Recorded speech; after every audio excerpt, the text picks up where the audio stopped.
Assalamualaikum warahmatullahi wabarakatuh. Bertemu kembali kita dalam perkuliahan untuk minggu berikutnya. Kali ini saya akan menjelaskan mengenai pengertian tendensi sentral dalam statistika.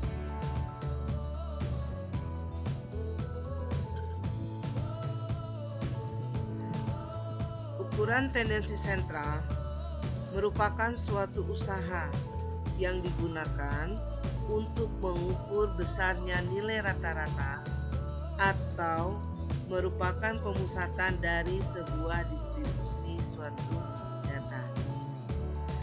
Ada 3 ukuran rata-rata, antara lain 1.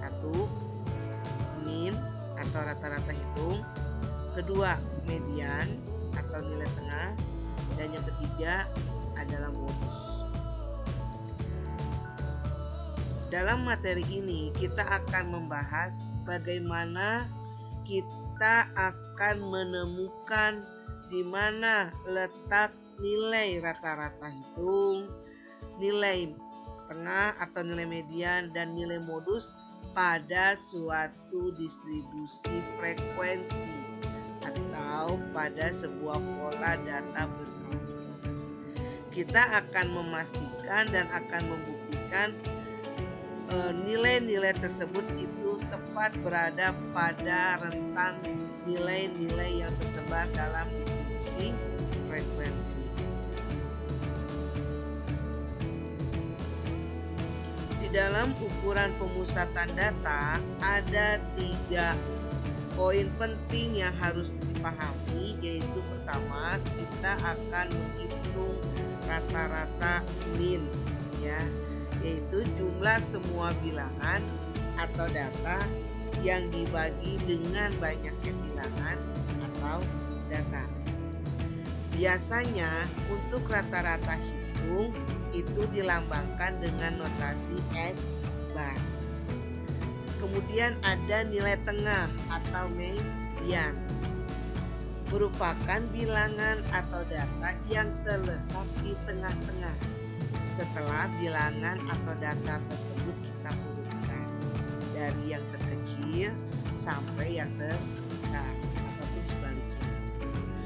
Untuk data tunggal ataupun untuk data yang berkelompok, mencari nilai tengah itu sebelumnya harus kita urutkan datanya satu per satu, sehingga kita akan bisa menemukan dengan mudah berapa nilai tengah untuk data-data tersebut. Untuk data tunggal, misalnya kita berbicara jumlah data tersebut ganjil, maka setelah kita urutkan, kita tinggal melihat di mana letak nilai tengah pada data tersebut jika bilangannya ganjil atau datanya ganjil. Kita langsung bisa menentukan berapa nilai tengahnya. Kalau misalnya untuk data yang genap, setelah kita urutkan, maka kita akan mendapatkan 2 data yang letaknya tepat di tengah-tengah data yang sudah diurutkan tadi. Untuk mencari berapa besar nilai tengahnya, berarti nilai data yang di tengah itu ditambahkan kemudian dibagi 2. Dan yang ketiga adalah ada modus. Modus adalah data yang paling banyak muncul atau data yang mempunyai jumlah frekuensi terbanyak. Untuk data tunggal, kita bisa dengan mudah menemukan data modus atau nilai modus. Setelah data itu kita urutkan terlebih dahulu, kita dapatkan berapa nilai yang paling sering banyak keluar atau yang sering banyak muncul. Kalau untuk jenis data yang berkelompok, maka kita menentukan nilai modusnya adalah nilai yang memiliki jumlah frekuensi terbesar dalam susunan kelas-kelas interval. Nanti kita bisa menentukan atau bisa menunjukkan di mana letak kelas modus di antara susunan kelas-kelas interval tersebut. Kita tinggal menetapkan untuk kelas modus adalah yang memiliki jumlah frekuensi terbesar. Nah, nanti kita akan melihat bagaimana mencari besaran nilai rata-rata hitung, nilai tengah, dan juga nilai modus. Berikutnya, ada beberapa simbol yang harus kita ketahui untuk kita bisa masuk ke materi berikutnya. Di sini kita membagi dua kategori, yaitu kategori populasi, yang satu lagi kategori sampel. Untuk kategori populasi, nilai rata-rata hitung itu dinotasikan dengan U. Untuk variansinya dengan sigma kuadrat. Untuk menunjukkan standar deviasi atau simpangan bakunya dengan sigma. Dan untuk proporsi itu disertakan dengan satuannya V. Sedangkan untuk kategori sampel, nilai rata-rata hitungnya dinotasikan dengan X bar. Nilai variansinya dinotasikan dengan S kuadrat. Standar deviasi atau simpangan bakunya dengan S kecil. Sedangkan proporsinya adalah dengan menggunakan notasi rho. Jadi beberapa simbol ini nanti akan kita temui di materi kita berikutnya.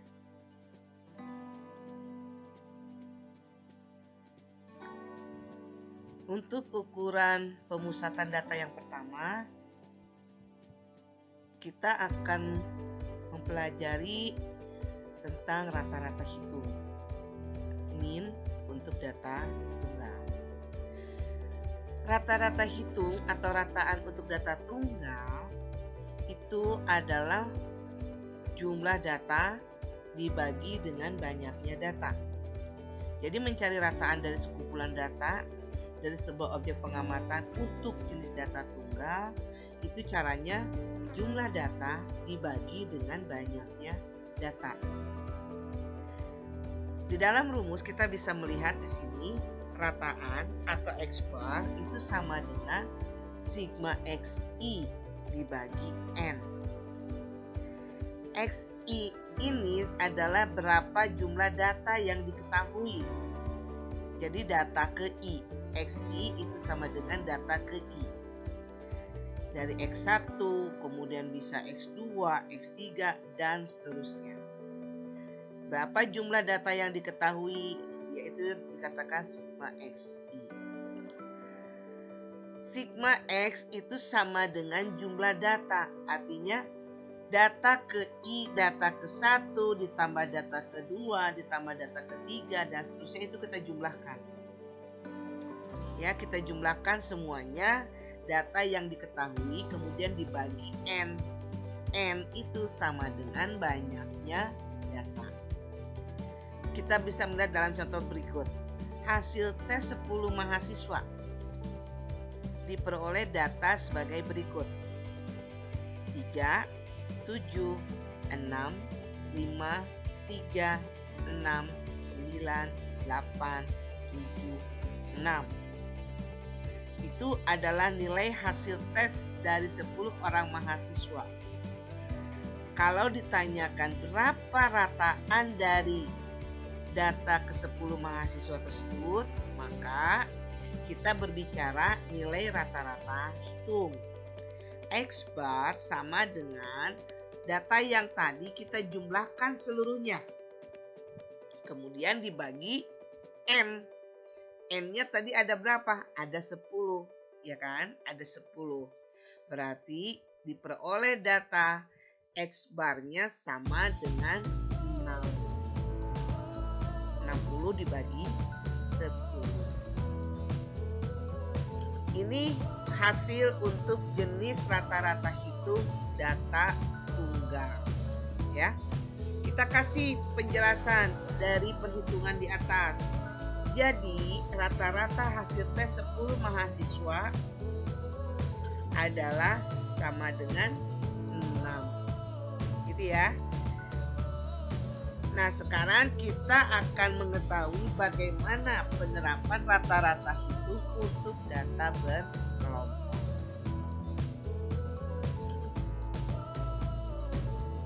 Berikutnya, untuk jenis data yang berkelompok atau yang disusun dalam pola distribusi frekuensi, itu kita menggunakan rumus X bar sama dengan sigma Fi dikali Xi dibagi sigma Fi.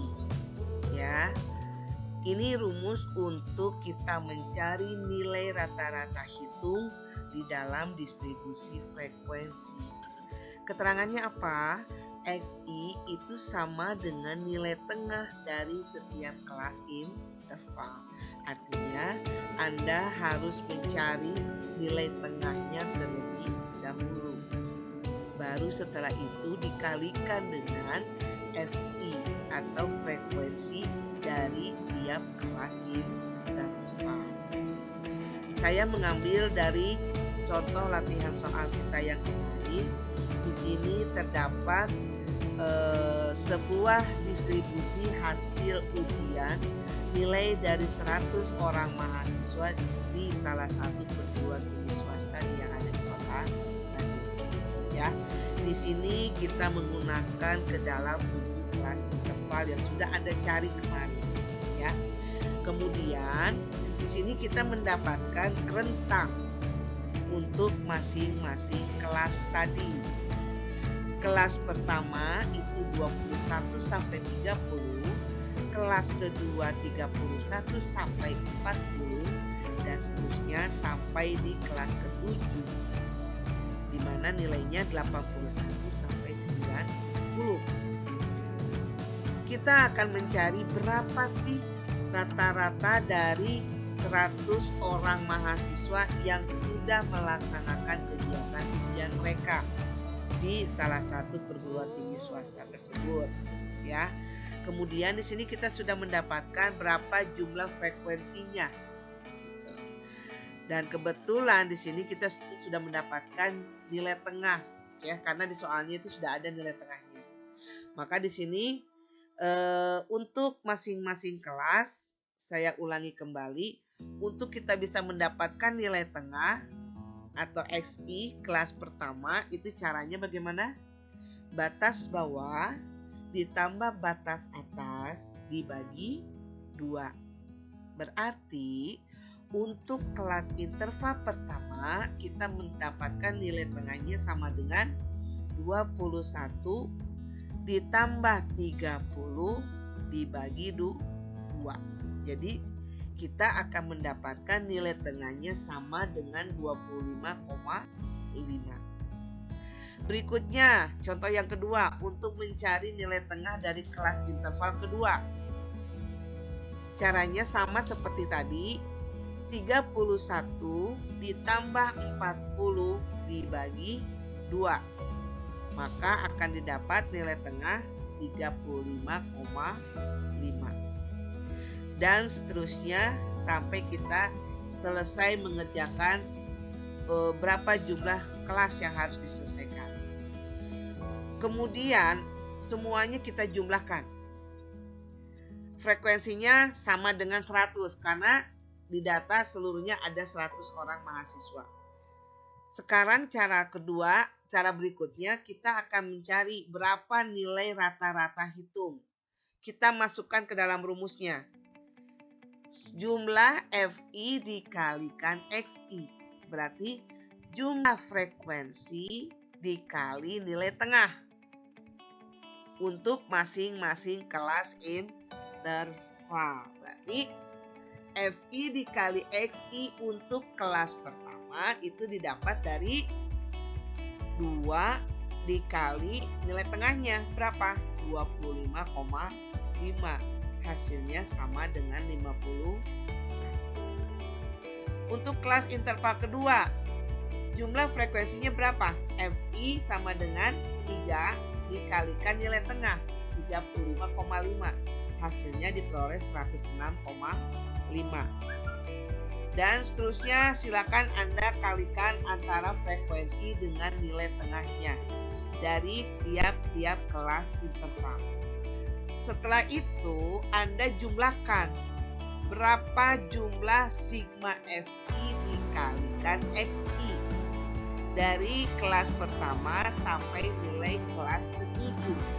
Berarti di situ 51 ditambah 106,5 ditambah 500,5 dan seterusnya, sehingga kita mendapatkan total jumlah FI dikalikan XI itu sama dengan 6.340. Maka setelah kita mendapatkan jumlah FI dikalikan XI atau jumlah frekuensi dikalikan nilai tengah, maka kita bisa menghitung nilai rata-rata hitungnya atau X barnya itu sama dengan 6.340 dibagi 100. Karena jumlah sigma FI-nya itu sama dengan 100. Berarti kita mendapatkan nilai rata-rata dari hasil ujian 100 orang mahasiswa tersebut dirata-ratakan nilainya 63,40. Nah, di sini tinggal kita buktikan di mana letak nilai 63,40 tadi, ya. Kita lihat ada di rentang kelas berapa nih nilai 63,40. Ternyata dia berada di rentang kelas interval kelima antara 61 sampai 70. Kenapa ada di rentang itu? Ya karena nilai rata-ratanya ada di antara 61 sampai 70, ya. Nah, jadi disitulah letak rata-rata hitung dari kelas interval. Karena di sana jumlah frekuensinya juga paling tersebar paling banyak, ya, frekuensinya ada 33. Berarti nilai rata-ratanya akan tersebar di situ, ya, di antara kelas interval 61 sampai 70. Dan penjelasan dari bagaimana kita menentukan rata-rata hitung dari sebuah distribusi frekuensi. Nanti berikutnya setelah ini saya akan menjelaskan dengan menggunakan program Excel bagaimana kita bisa mencari dengan mudah nilai rata-rata hitung untuk ukuran pemusatan data.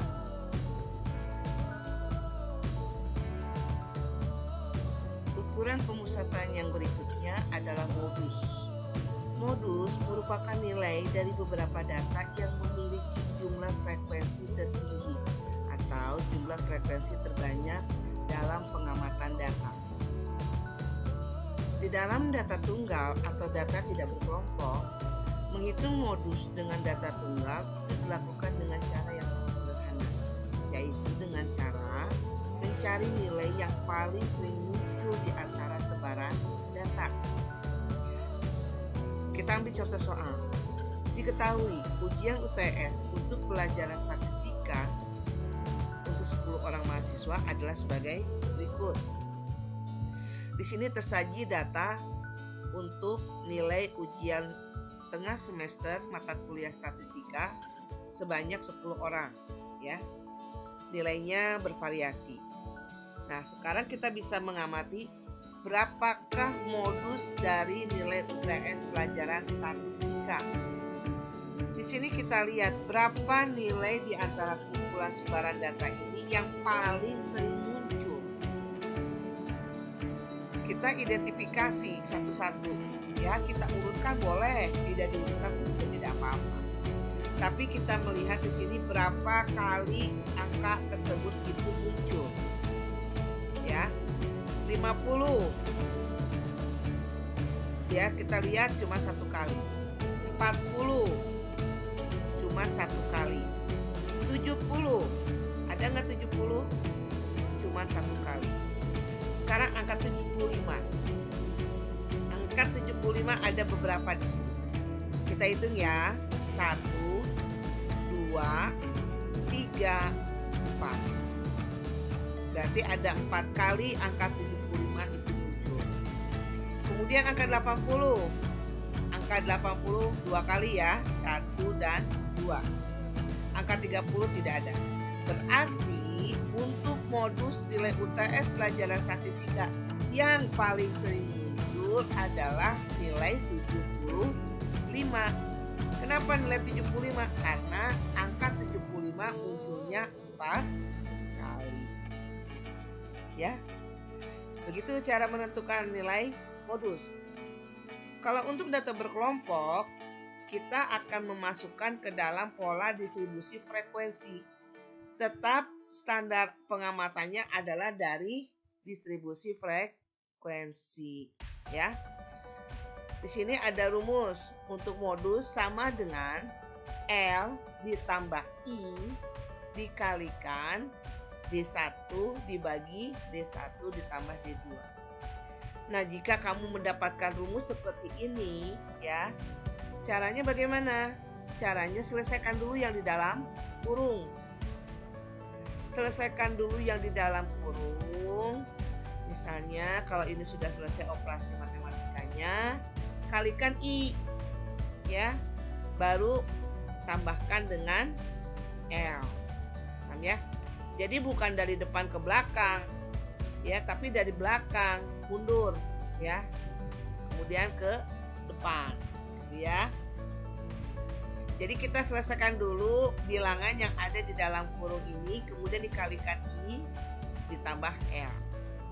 Keterangannya adalah L merupakan batas bawah kelas modus. D1 selisih antara frekuensi kelas modus dengan frekuensi kelas modus sebelumnya. D2 itu adalah selisih antara frekuensi kelas modus dengan frekuensi kelas modus berikutnya. Dan I sendiri merupakan panjang kelas interval. Kita lihat contoh berikut. Nah, di sini di dalam contoh soal berikut kita mendapatkan ada data yang sudah jadi, ya, pola distribusi frekuensinya seperti ini. Nah, kemudian kita diminta tentukan di dalam kelas ini di mana letak nilai modus. Tadi pengertiannya, untuk data distribusi frekuensi atau jenis data berkelompok seperti ini, untuk menentukan di mana letak kelas modusnya adalah kita memilih jumlah frekuensi yang paling besar, ya, di antara kelas-kelas interval yang lain. Kita lihat di sini untuk frekuensi, ya, mana yang paling besar?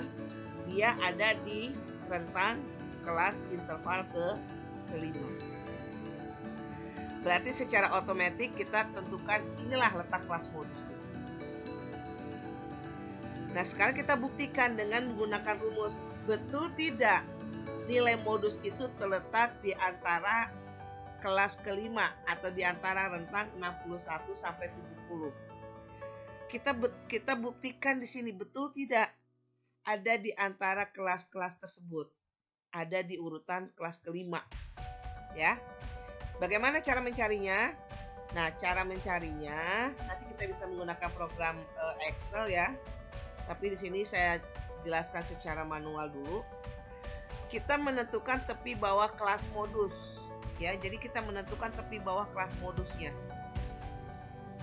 Jadi dari batas bawah kelas modus dengan batas atas kelas modus kita tentukan di situ. Di sini untuk tepi bawah kelas modus pertama, ya, 21 dikurangi 0,5. Ini merupakan tepi bawah kelas modus pertama.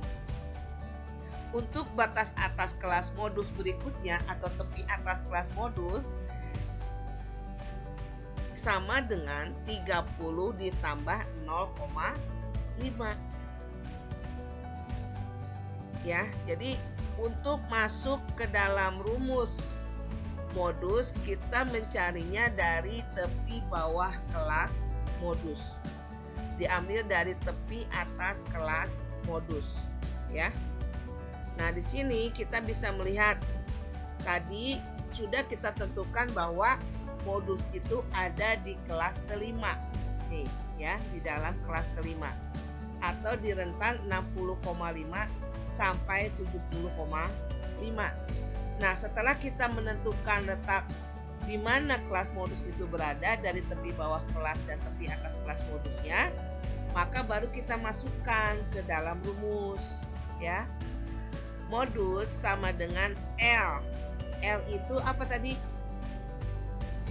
Yaitu jumlah nilai frekuensi atau batas bawah kelas modus. Sekali lagi, saya ulangi lagi. L itu sama dengan batas bawah kelas modus. Kenapa bisa 60,5? Karena tadi kita sudah menentukan bahwa kelas modus itu ada di rentang kelas kelima.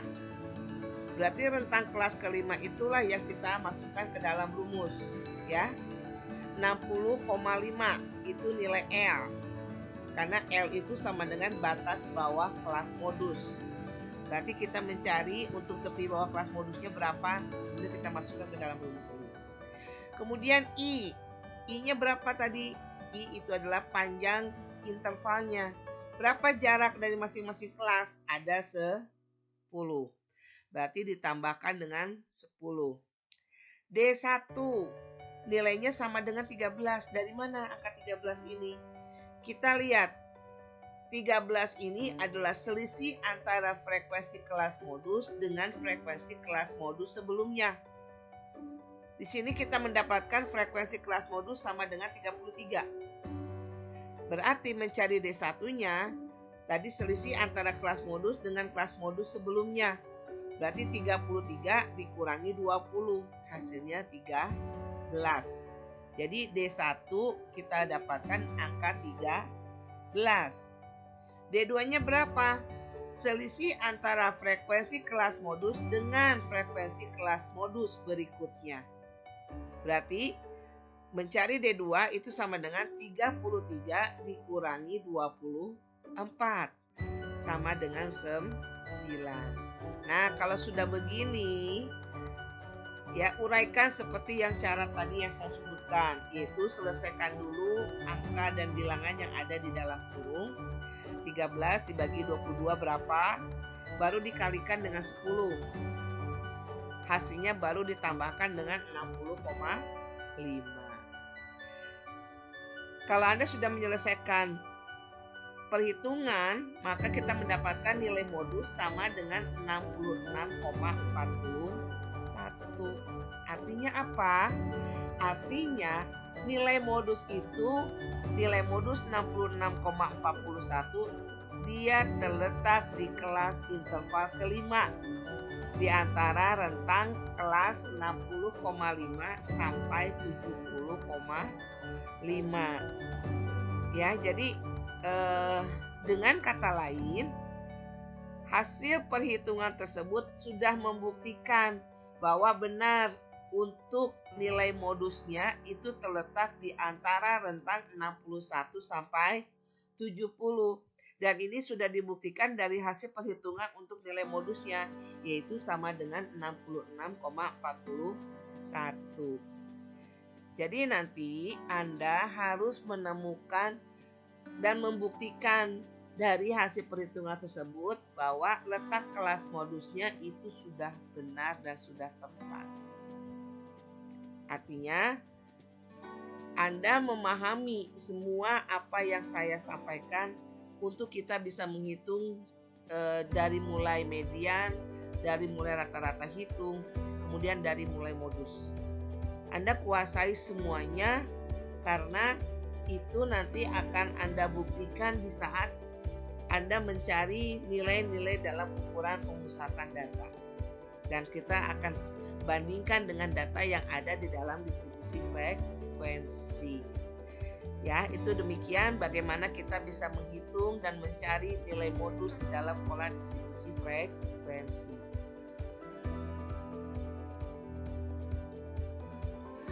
Selanjutnya kita ingin menghitung berapa nilai mediannya.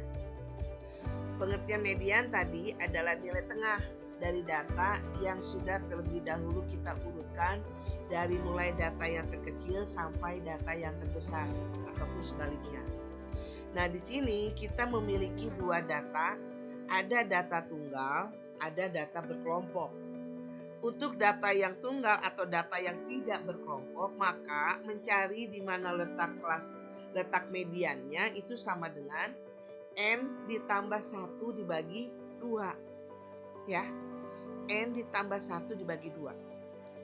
Nah, di sini saya mengambil contoh untuk data yang ganjil. Kenapa data ganjil ya? Datanya ganjil jumlahnya, gitu ya.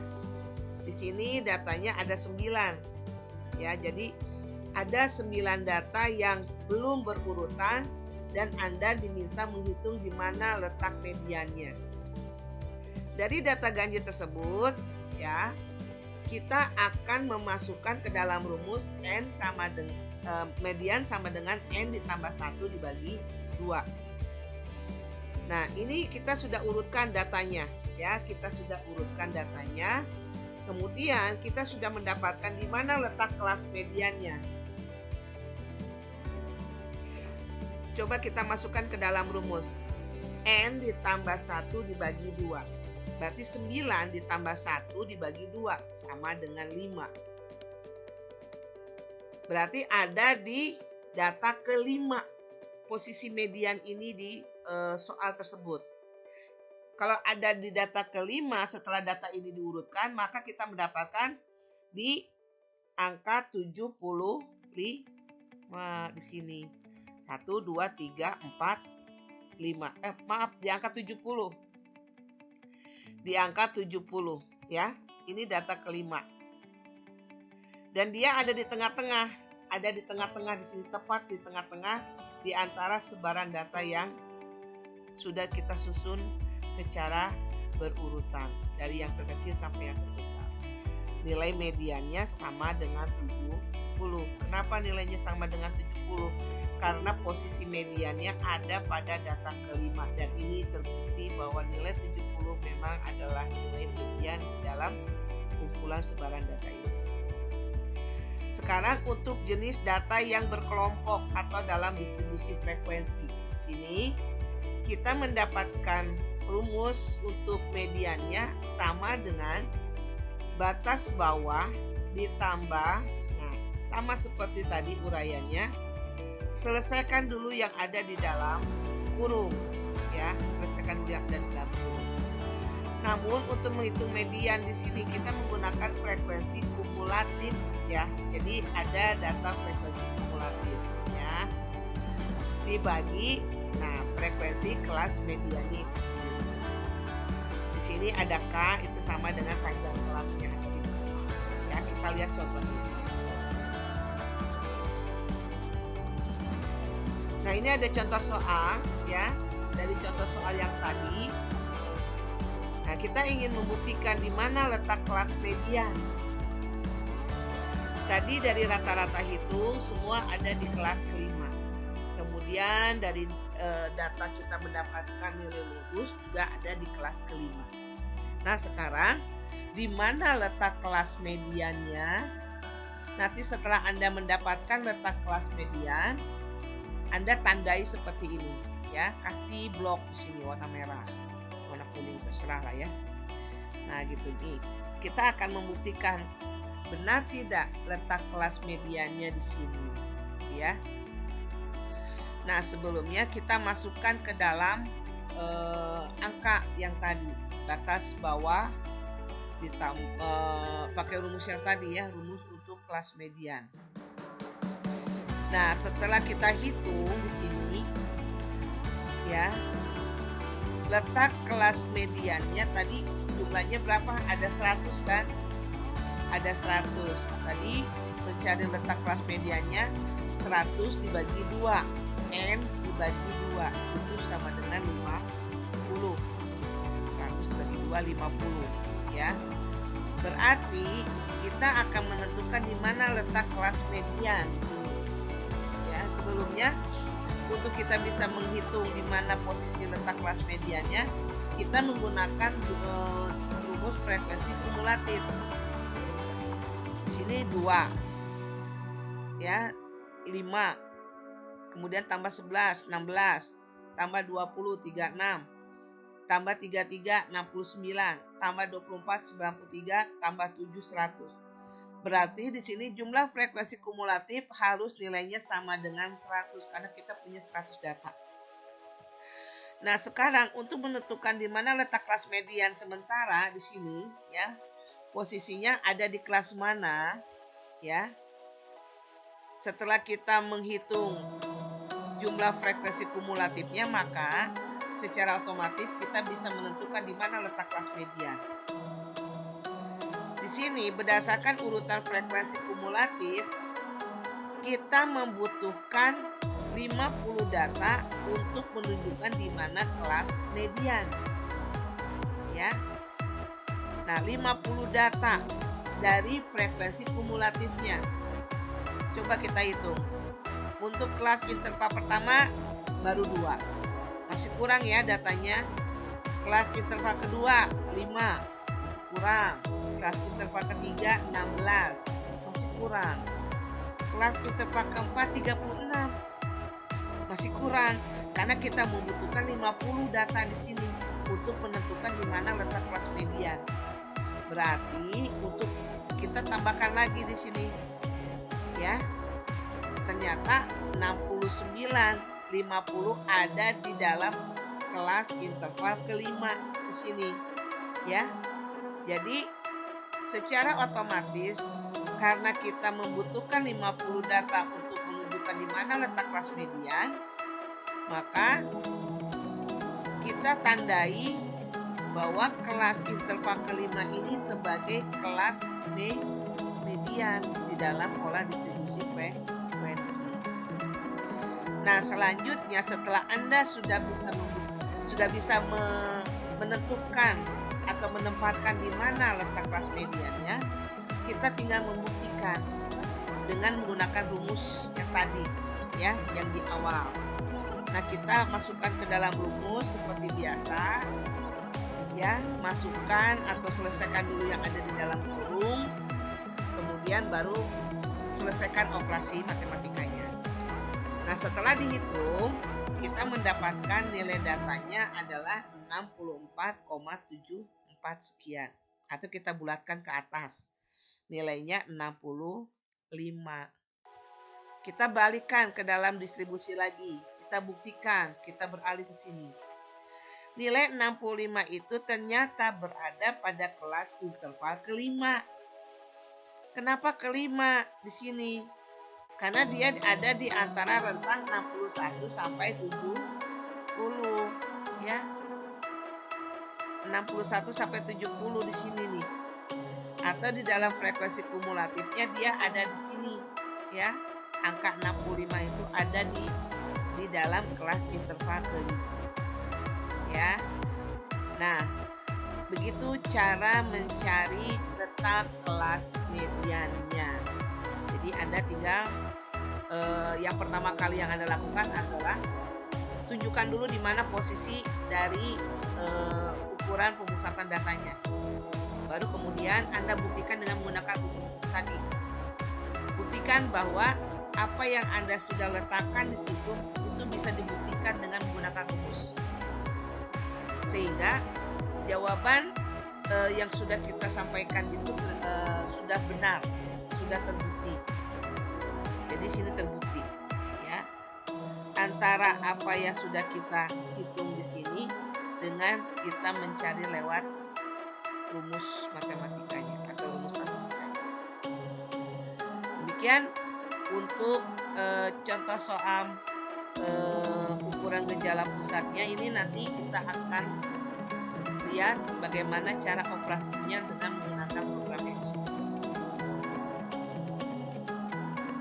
Demikian materi sudah saya berikan mengenai ukuran pemusatan data, dan semoga Anda semua memahami dan juga bisa mengerti apa yang sudah saya jelaskan lewat materi-materi tadi. Sekian dan terima kasih.